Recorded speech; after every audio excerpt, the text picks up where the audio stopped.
Movie शुरू होती है और हम डेविड को देख पाते हैं। वो रोड क्रॉस कर रहा था, तब एक आदमी को एक कार उड़ाकर चला जाता है।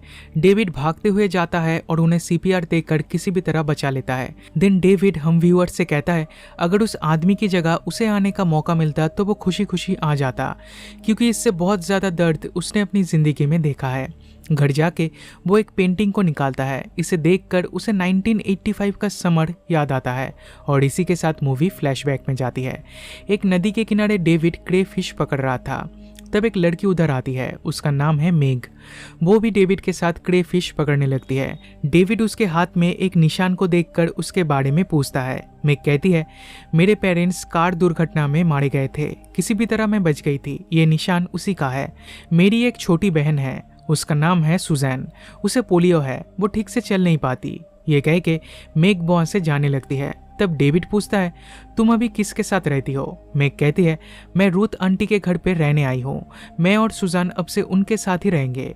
डेविड कहता है तब तो हम दोनों फिर से मिलेंगे, क्योंकि रूथ आंटी मेरी नेबर है।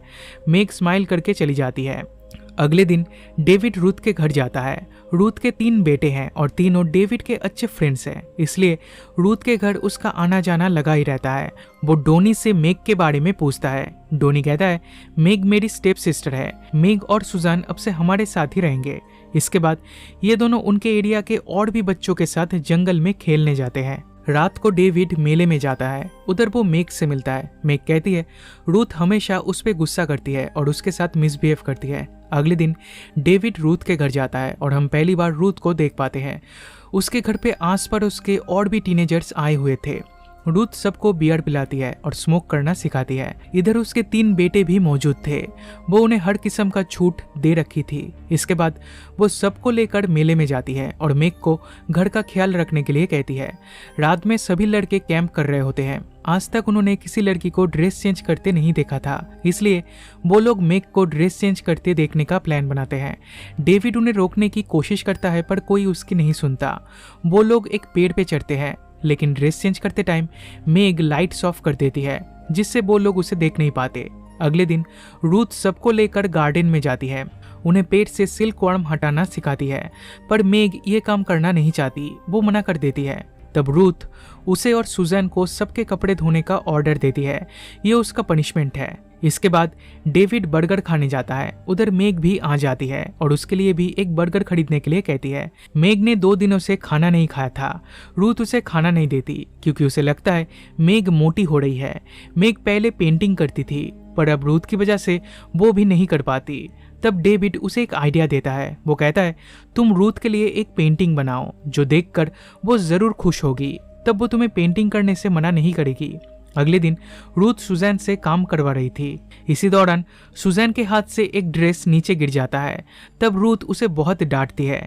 डेविड ये सब दूर से देख रहा होता है। उसे रूथ के ऊपर बहुत गुस्सा आता है, पर वो कुछ कर नहीं पाता। कुछ देर बाद डेविड से मिलने मेग उसके घर पे आती है। उसे एक पेंटिंग गिफ्ट करके वहां से चली जाती है। ये वही पेंटिंग है जो मूवी के शुरू में डेविड देख रहा था। इवनिंग में डेविड रूथ के घर जाता है और उससे कहता है ये पेंटिंग मेग ने रूथ के लिए बनाया है। इस पेंटिंग में एक लड़का था जो एक नदी के किनारे बैठा था। यह देखकर रूथ समझ जाती है कि मेग ने ये पेंटिंग उसके लिए नहीं बल्कि डेविड के लिए बनाया है। वो मेग को बहुत डांटती है और उससे पूछती है उसने डेविड को और क्या क्या दिया है। सबके सामने वो उसका इंसल्ट करती है और कहती है आजकल की लड़कियां एक लड़के को अपने वश में करने के लिए किसी भी हद तक जा सकती है, और कहती है इस गलती की सजा उसे जरूर मिलेगी। रात को डेविड उसके विंडो से देखता है रूथ सुजैन और मेग को बहुत डांट रही है। अगले दिन डेविड फिर से उनके घर जाता है। तब रूथ के 3 लड़के मेग को गुदगुदी कर रहे थे। इस टाइम रैल्फी जानबूझ के मेग के ब्रेस्ट को टच करता है। तब मेग उसे स्लैप करके वहां से चली जाती है। देन रूथ इस रूम में आती है। सुजैन एक अलमारी के अंदर छुपी थी। वो उसे बाहर निकालती है और पूछती है जब मेग ने रैल्फी को मारा तब सुजैन ने मेग को रोकने की कोशिश क्यों नहीं की? सुजैन कहती है गलती रैल्फी की थी।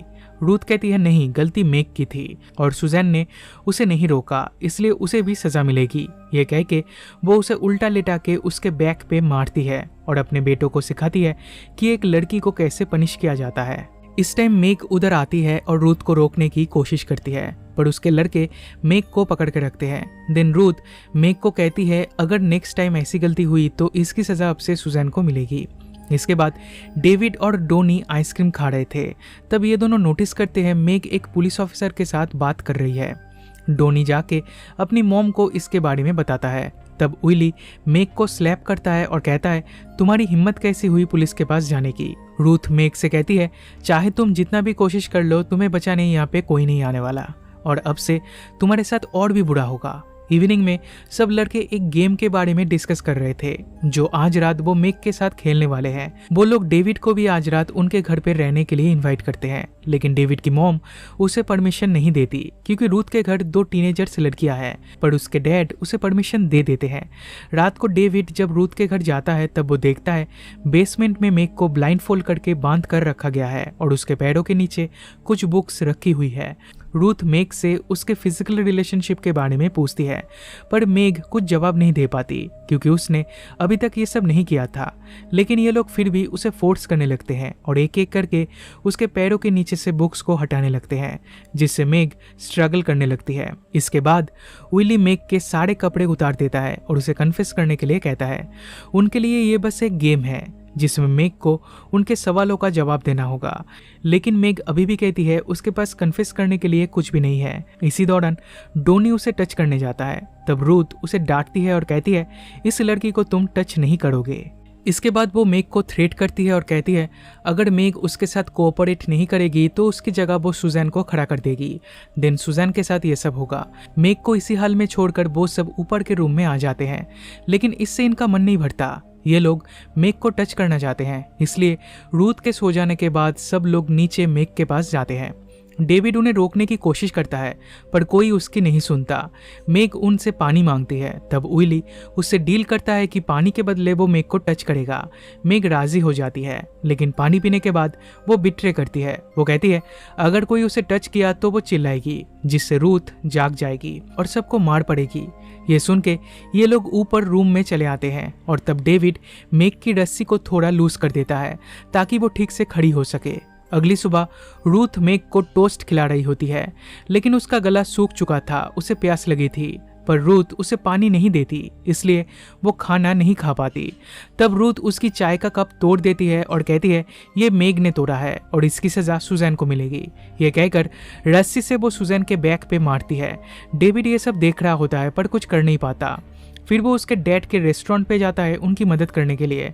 तब वो उनसे पूछता है क्या मुझे कभी किसी लड़की पर हाथ उठाना चाहिए। उसके डैड कहते हैं नहीं, कभी किसी लड़की पे हाथ नहीं उठाओगे, हमेशा उनकी रिस्पेक्ट करोगे, लेकिन कभी कभी ऐसी सिचुएशन हो सकती है जहां तुम्हें हाथ उठाना पड़े, तब उठा सकते हो, पर इससे अच्छा होगा कि तुम इन सारी लड़कियों से डिस्टेंस मेंटेन करो। इवनिंग में वो फिर से रुत के घर जाता है। उधर एरिया के बाकी बच्चे भी आए हुए थे, उनमें लड़कियां भी थी। सब लोग मिलके मेग को मार रहे थे। फिर सब लोग चले जाने के बाद डेविड मेग के पास जाता है, लेकिन इससे पहले कि वो कुछ कह पाता उधर रूथ आ जाती है। उसे देखकर डेविड डर जाता है और वहां से भाग जाता है। रात को वो अपनी मॉम के पास जाता है उन्हें सब कुछ बताने के लिए, लेकिन वो गहरी नींद में थी, इसलिए डेविड उनसे कुछ कह नहीं पाता। अगले दिन वो रूथ के घर जाके देखता है डॉनी नाइफ से मेग को कट कर रहा है। फिर रूथ सिगरेट से उसे जलाती है। मेग दर्द से चिल्लाने लगती है। इस टाइम उनकी डोरबेल बजती है और रूथ अपने बच्चों को भेजती है दरवाजा खोलने के लिए। तब डेविड कहता है उन्हें बच्चों को भेजना नहीं चाहिए था, क्योंकि अगर पुलिस आई होगी तो बच्चे उन्हें क्या जवाब देंगे। रूथ भी इस बात पे एग्री करती है। देन डेविड से कहती है अगर मेग और डेविड की आवाज ऊपर तक आई तो वो उन दोनों को मार देगी। ये कह के वो ऊपर चली आती है और उधर सच में एक पुलिस ऑफिसर आया होता है। ये वही ऑफिसर है जिससे मेग बात की थी। ऑफिसर मेग और सुजैन के बारे में पूछते हैं। तब रूथ कहती है वो दोनों शॉपिंग करने गई है। ये सुन के ऑफिसर वहां से चले जाते हैं, पर उनके घर के ऊपर नजर रखते हैं। विली और डॉनी नीचे जाके डेविड को कन्फ्रंट करते हैं। वो पूछते हैं डेविड को कैसे पता कि पुलिस आई है। डेविड कहता है उसने गेस किया था। डेविड मेग के लिए कुछ दवाई लाना चाहता है, पर विली मना कर देता है। देन मेग को इस हाल में छोड़कर सब लोग वहां से चले जाते हैं। फिर जब ये लोग टीवी देख रहे होते हैं तब डेविड वापस आता है। वो चुपके से बेसमेंट में जाकर मेग से मिलता है। वो उसके हाथ खोल देता है, उसे एक नाइफ और कुछ पैसे देकर कहता है आज रात घर के पीछे का दरवाजा वो खुला छोड़ देगा। मेग को वहां से भाग जाने के लिए कहता है, पर मेग इन पैसों को नदी के किनारे एक बड़े से पत्थर के नीचे छुपा देने बोलती है। भागते समय वो वहां से ले लेगी। डेविड ठीक वैसा ही करता है, पर अगली सुबह जब वो चेक करने जाता है तब सारे पैसे उधर ही थे। इसका मतलब कल रात मेग भाग नहीं पाई। वो रूथ के घर जाता है। उधर एरिया के बाकी बच्चे भी मौजूद थे और विली मेग का बलात्कार कर रहा था। रूथ कहती है कल रात मेग भागने की कोशिश की थी पर भाग नहीं पाई। उन्होंने उसे पकड़ लिया था और उसकी सजा अब उसे मिल रही है।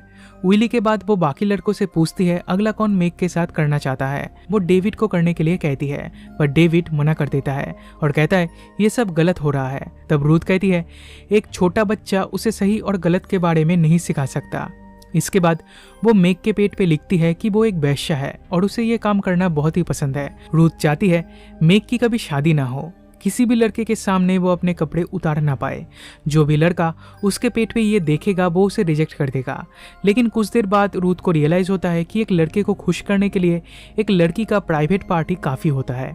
जब तक मेग का प्राइवेट पार्ट सही सलामत है तब तक वो किसी भी लड़के के साथ फिजिकल हो सकती है, पर रूथ ऐसा होने नहीं देगी। इसलिए वो मेग का प्राइवेट पार्ट जला देती है और मेग दर्द से बहुत चिल्लाने लगती है। ये देखकर डेविड वहां से भागने की कोशिश करता है पर रूथ के लड़के उसे पकड़ लेते हैं और मेग के साथ जो हो रहा है वो उसे दिखाने लगते हैं।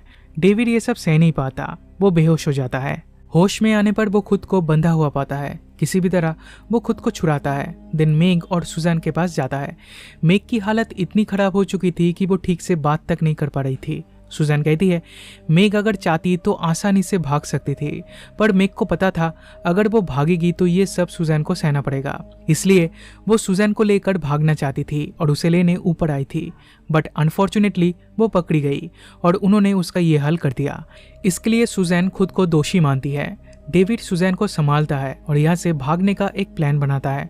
उधर कुछ रुई पड़ी थी, वो उसे जला देता है जिससे बहुत धुआं निकलने लगता है। ये देख के रूथ नीचे चेक करने आती है और तभी डेविड उसके सर पे मार के उसे बेहोश कर देता है। दिन विली आके डेविड पे हमला करता है। पुलिस उनके घर पे नजर रखी हुई थी। धुआं देखकर ऑफिसर अंदर आ जाते हैं। रूथ और उसके लड़के को अरेस्ट करते हैं। दिन ऑफिसर डेविड को मेग के पास रहने बोलकर एम्बुलेंस को कॉल करने जाते हैं। डेविड मेग के पास जाकर बैठता है। तब मेग कहती है काश ये सब एक बुरा सपना होता, उसके साथ ये सब ना होता। दिन वो डेविड से पूछती है क्या वो उसका और सुजैन का ख्याल रखेगा। डेविड कहता है हाँ रखूंगा। डेविड उससे माफी मांगता है इतनी लेट रिएक्ट करने के लिए। मेग कहती है कोई बात नहीं, इसमें डेविड की कोई गलती नहीं है। बट अनफॉर्चुनेटली एम्बुलेंस के आने से पहले ही मेग की मौत हो जाती है। मूवी अब प्रेजेंट टाइम में वापस आती है। डेविड उसी नदी के किनारे जाता है और उसे मेग की परछाई दिखती है। वो मेग से माफी मांगता है और कहता है मैं आज भी तुमसे प्यार करता हूँ। और इसी के साथ ये मूवी यहीं पे खत्म हो जाती है।